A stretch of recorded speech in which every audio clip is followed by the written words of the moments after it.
Welcome you all to module 4 class 2. So in today's class we are going to learn about the ways in which the function call can be done, that is either call by value or call by reference. Then we'll see how we can pass an array to the function, and couple of more example programs we will discuss in today's class.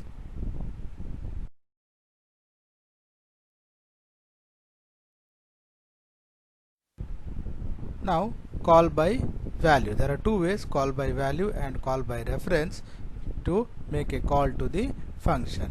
Now call by value, wherein we send the value to the function from the calling function. That is, we send the actual parameters to the calling from the calling function to the called function. We have already seen the examples previously, that is the addition of two numbers, we have written a function. So in all those cases we have made use of call by value. Here one more example we will see now.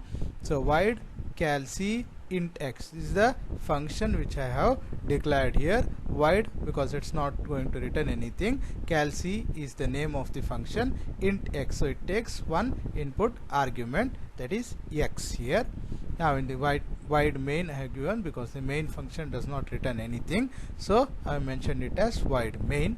Now int x equal to 10. Now a variable x I have declared here and initialize it with the value 10. Now calc of x. Now this is the actual parameter I am passing to the function calc. Now once this function call is executed, control will directly go to the definition of the function calc, that is void calc int x. Now whatever argument I have passed from the main function, that the value of x, that is 10, will be copied to x here in the calc function, which is the formal parameter, which just copies the value, that is the actual parameter value, into the formal parameter, that is x over here. Then x equal to x plus 10. Now the x value is 10 plus 10, so the value of x changes here to 20. Now printf value of x in add function is %d comma x. So now the value of x becomes 20 here. Then the control goes back to the main function, since the void calc function execution is over, so control will go back to the calling function. So next line, whatever instruction is given, will be executed. Next line is printf /n value of x in main is %d comma x.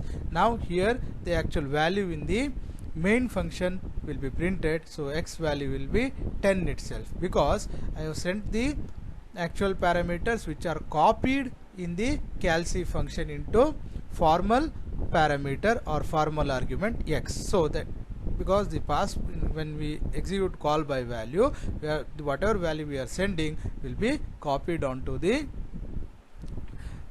formal parameters in the called function. So the x value changes only within the calc function, but the original value of x in the main function remains the same, because when we execute the call by value, always the actual parameters are copied onto the formal parameters, so it operates only on the copy of the value sent. Next is call by reference. Now in case of call by reference, we don't directly pass the value to the function, we pass the address, or we pass the reference. In a sense, we pass the address to the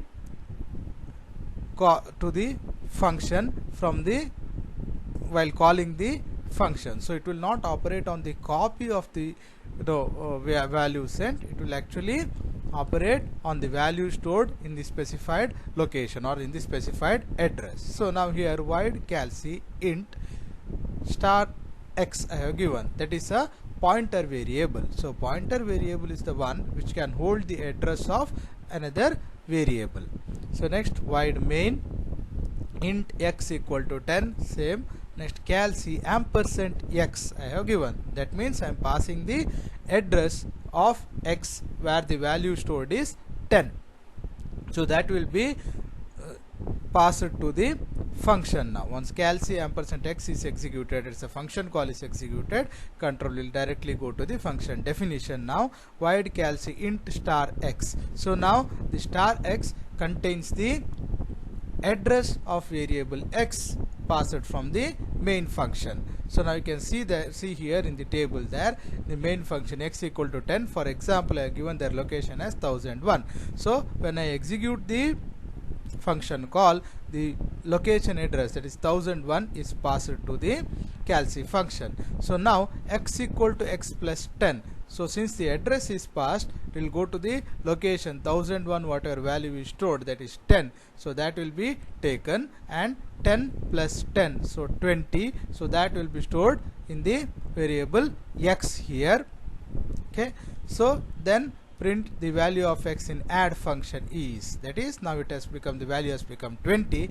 Since I have passed the address, that's why the whatever changes are done to the value sent or to the variable x will be reflected in the main function also. That's why when I again print the value of x in main function also the value of x is 20 itself, whereas in case of call by value we are directly sending the value which will be copied to the variable specified in the function. In case of call by reference, we pass the address to the function, that's why it operates on the given address. So whatever modifications are done to the variable or to the address what is sent, that will be reflected in the main function also. Next, laboratory program 7, implement using functions to check whether the given number is prime and display appropriate messages. So no built-in math function to be used. Now we have already seen the program to find the whether or to check whether the given number is prime or not. Now the same program we will have to modify it and write it making use of a function. So now hash include stdio.h, that is the header file which consists of the standard input and output functions. Next, int isPrime. IsPrime is the name of the function which will compute or which will check whether the given number is prime or not, and it will return the result back to the main function. So I have given the return type is integer over here, and it accepts an integer. So within the brackets I have given here int. So int isPrime of int. So I am declaring the function. Next, int main I have given. So next, int n. First I will accept the number from the user, then pass that to the function. So I made use of variable n here to store the input from the user. Printf, enter a whole number, scanf %d, comma ampersand n. Now based on what result is sent by the isPrime function, I will specify whether the given number is prime or not. If the isPrime function returns the value as 1 means true. So if it returns 1, then I will display that the entered number is prime number. Else I will display the entered number is not a prime number. So I am giving a call within the if statement itself. If isPrime of n. Now that is the function call. Now for example, if we take like for example n value as 4. Now isPrime of 4. Now once the function call is given, control will go to the function isPrime. That we'll see in the next slide. Now once the function call is executed, for example here I have taken n as 4. So if isPrime of 4, when that it is executed, the function call is executed, so the control will directly come to the function isPrime. So int isPrime of int n. Now the actual parameter, that is n equal to 4, that value is copied to the formal parameter n in the is prime function. So the n equal to 4 here, now it is actually a copy of the actual parameter because I have made use of call by value. Now I'll have to check whether the given number is prime or not. So int I, because I am making use of for loop, and then checking whether the number is prime or not. So for I equal to 2, I is less than or equal to n by 2, I plus plus. That is, I am going to divide the given number starting from 2 till the half of that number. If it is divisible completely, that means it is not a prime number.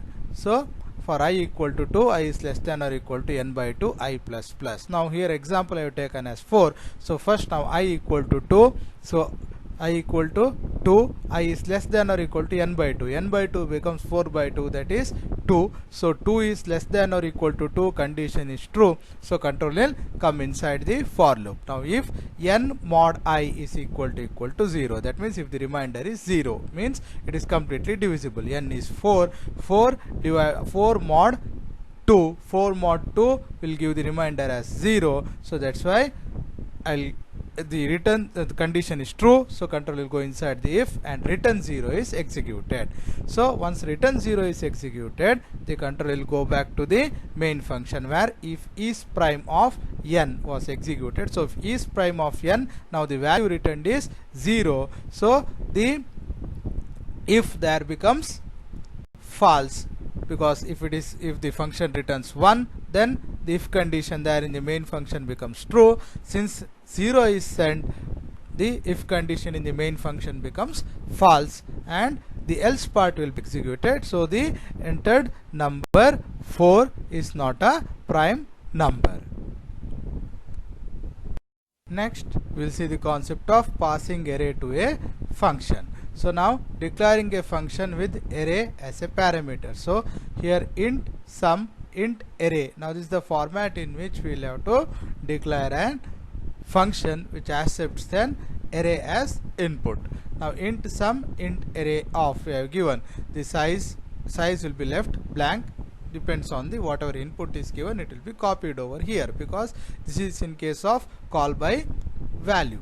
Or if we are executing call by reference, then we need to create a pointer variable. So int sum int star ptr, which will hold the address of the first element of the array. Now passing array as a parameter to a function, in that now passing a single array element to a function. We can either pass one element of the array, or we can pass the entire array to the function. First we will see how to pass a single array element to a function. So now here I have defined a disp array function which will just display the content of the array. So void disp array int a I have given. Now I have given void because it is not going to return any value. Whatever array or whatever element you are passing, it will just display that in the function. So int main. Now int array, I have declared an array here and initialized it with the value 2 3 4. Now disp array of 2. So array of 2 when I am passing, that means that the element stored at location 2 in the array, that is 4. So now that 4 will be passed to the disp array function. So void disp array int a I have given. You can see here I have not mentioned the square brackets over here, because this is accepting only one element, that is why I have not specified it as an array. So int a, so the array 2 value what is passed here is 4, that will be copied to variable a in the function, then printf %d comma a, so 4 will be displayed as the output. So after the printf function ends here, so control will go back to the main function. Next instruction is return 0 will be executed, and the main function ends, or the execution of the program terminates. Now we will see how to pass complete one-dimensional array to a function. So again hash include stdio.h, then void disp array, again same disp array function I have used. Now int a of, I have used the square brackets over here indicating that it is going to accept the entire array as such. Next main, then int array of equal to 2 3 4. That's the same thing. Again I have declared an initialized array with values 2 3 4.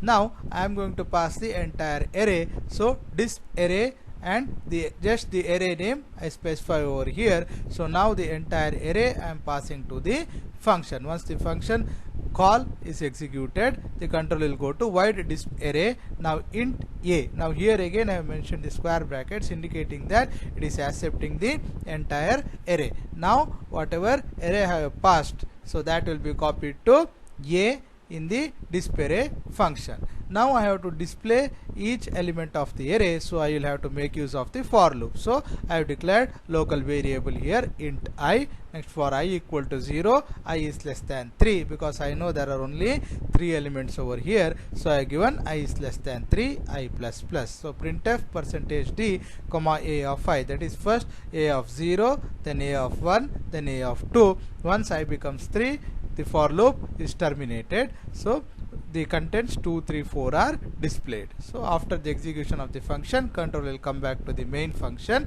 After display array, the next instruction is return 0. Return 0 is executed and program terminates. Next, write a function to find the sum of the array. So we have already written the program to find the sum of the array. So same program we can modify and make use of the function, concept of function, and find the sum of the array. So now here int asum. Asum is the name of the function which accepts an array and finds the sum of the function. It will return the sum to the calling function, that is the main function. That's why I given return type as int, and it has accepts an array which is of array of integer. So int a of is the formal parameter I have declared here. Next, void main, then int a equal to 1 2 3 4. So I have created an array a and initialized it with the value 1 2 3 and 4. Then I need to store the sum of the array elements. So I have made use of another variable here, or I declared another variable sum which is of integer type. Now I have to call the function. Since the function has got return type as well as input arguments, that is why I need a variable to call the function. That's why I declared the sum variable. So sum equal to a sum of a. So now a sum is the name of the function, a is the array I am passing to the function. So once the function computes the sum, that will be returned to the calling function, and whatever the result is sent back, that will be copied to the variable sum here. So next, printf the sum of the array is, so the sum will be displayed in the main function. Once the sum equal to a sum of a is executed, the control goes to the asum function. So int asum int a of. So now whatever the array I have passed from the main function will be copied to a in the asum function. Now int a of in the asum function has the array a which is initialized to 1 2 3 4. Now that will be copied to a. Now I have to find the sum here. I will make use of the for loop, because each and every element of the array I will have to add it up to find the sum. So int I equal to 0 comma sum equal to 0. Now for I equal to 0, I is less than 4, because I know that there are only 4 elements. So I is less than 4, I have given I plus plus. So now first initially I is 0 and sum is also initialized to 0. I is 0, so 0 less than 4, the condition is true, so control will come inside the for loop. Now sum equal to sum plus a of I. So sum is 0, 0 plus a of 0. A of 0 is the first element, that is 1. So 0 plus 1, so sum becomes 1 now. Again I is incremented by 1. So now 1 is less than 4, condition is true, so control will come inside the for loop. Now sum equal to sum plus a of I. Sum value is 1 now. So 1 plus a of 1. A of 1, the value stored is 2. So 1 plus 2 is 3. So now again I is incremented by 1.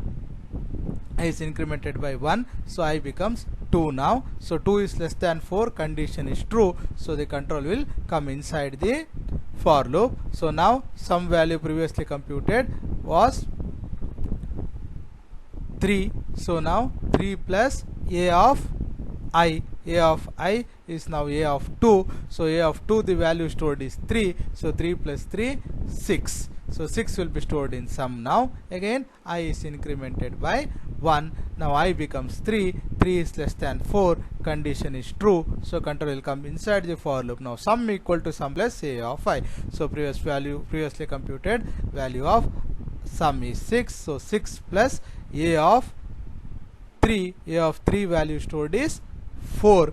So 4 plus 6, that is 10 will be stored in sum. Now I is incremented by 1, I becomes 4. So 4 is less than 4, condition is false. So control will come outside the for loop and the return sum statement is executed. Now return sum. So sum, the value stored in sum is now 10, which is the sum of the array. So return sum will send the value, that is 10 is sent back to the calling function, and that 10 will be copied to sum in the main function. Next, printf statement is executed. So printf, the sum of array is %d slash n comma sum. So the sum, that is the result is 10, which will be displayed now. So finally the program computes sum of the array. In this case example I have taken, in this example it will be 10. Next, write a function to display the Fibonacci series up to nth term. We have already seen the program to display the Fibonacci series up to n terms. Now we will write the program making use of the concept of functions. So void fib int n. Now this is the function which I have written to display the Fibonacci series up to n terms. So I'll just call the function from the main function. I'll call the function fib and then display the Fibonacci series in the function itself. That's why the function does not return any value. So I mentioned void fib is the name of the function int n. N is the number, then is the nth term up to which the Fibonacci series has to be displayed. Now in the main function int n to accept the nth number or the nth term from the user. So printf, enter the nth term of Fibonacci series, scanf %d ampersand n. So now whatever input the user gives will be stored in the variable n. Next, fib of n. So now I am calling the function and specifying the nth term whatever user has mentioned. So fib of n. Now this is the function call. Once the function call is executed, the control will directly go to the function fib. So now fib of n, the function call is executed, so the control will come to the function. Now void fib int n. For example, now if n is 5, then void fib of int n. So whatever value 5 is the actual parameter sent will be copied to the variable n in the function. For example 5 I will take now, so n will be equal to 5.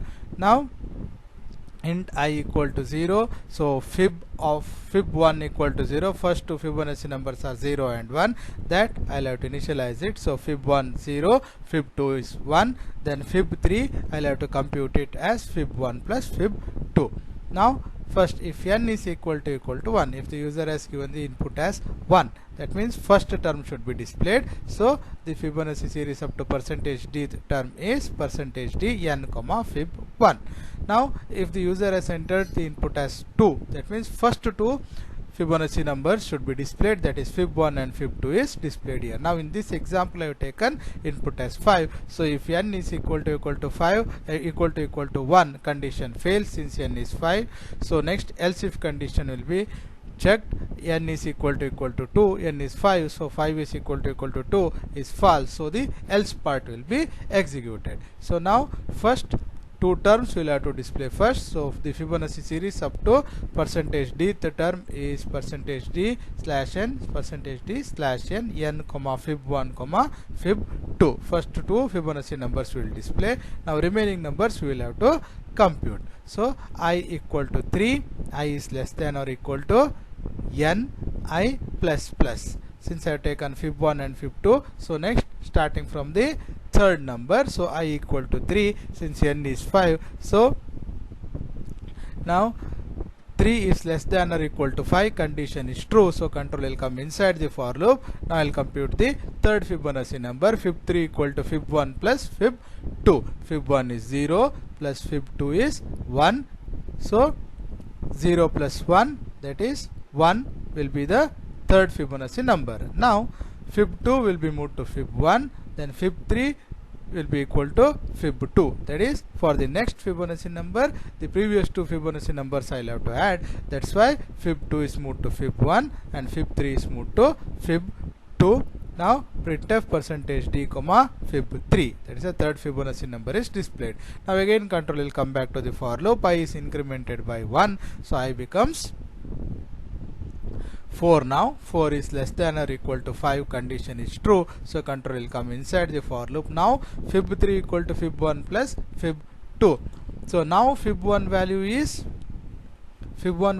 now 1 and fib2 value is also 1, so 1 plus 1, that is 2, so that will be stored in fib3. Now again fib1 equal to fib2, fib2 equal to fib3. Now percentage d slash n fib3, that is the next Fibonacci number is displayed, that is 2.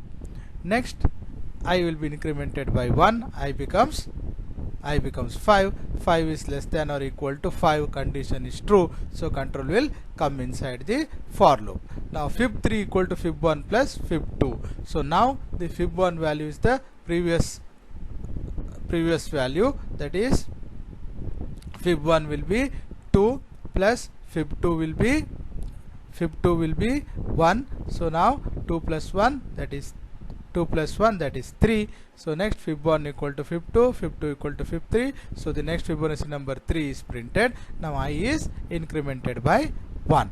So now I becomes 6. Now 6 is less than or equal to 5, condition is false, so control will come outside the for loop, and then the function execution terminates and the control goes back to the main function. After the function call, the program is terminated.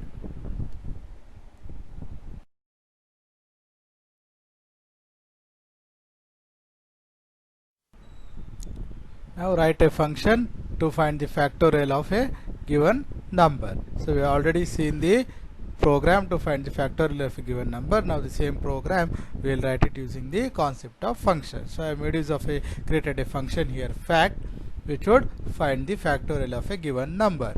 So now int fact, because the function will compute the factorial of a number and return the result back to the main function. So I have given it as int. Integer type is the type of the value returned by the function. Fact is the name of the function. Int n, n is the input accepted by the function.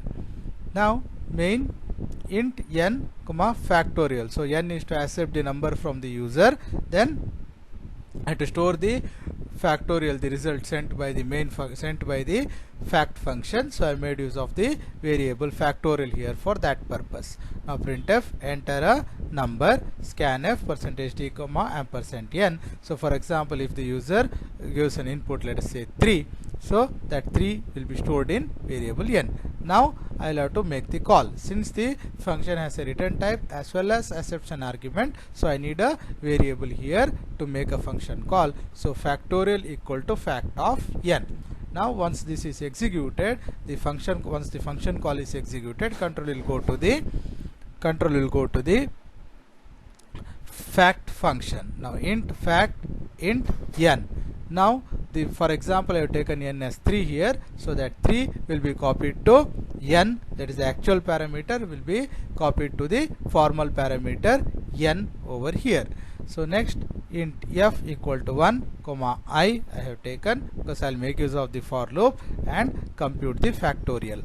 Then I need to store the intermediate results, that is the factorial of the number. So that's why I have made use of f over here to store the intermediate result of the factorial calculation. Now for I equal to 1, I is less than or equal to n, I plus plus. Now you can see here in the iteration I have given. So now n is 3 for example. So I equal to 1. So 1 is less than or equal to 3.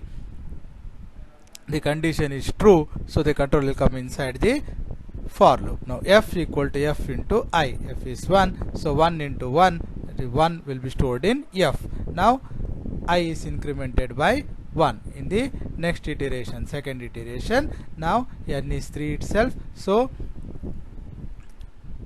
2 is less than or equal to 3, the condition is true, so control will come inside the for loop. Now f equal to f into I, that will be I value is 2 and f value is 1, so 1 into 2, 2 will be stored in f. Now again I will be incremented by 1, that is iteration 3. So now I becomes now 3, so 3 is less than or equal to 3, condition is true, so for loop condition is true, so the control will come inside the for loop. Now f equal to f into I, that is 2 into 3, it is equal to 6, which will be stored in f, and then I is incremented by 1.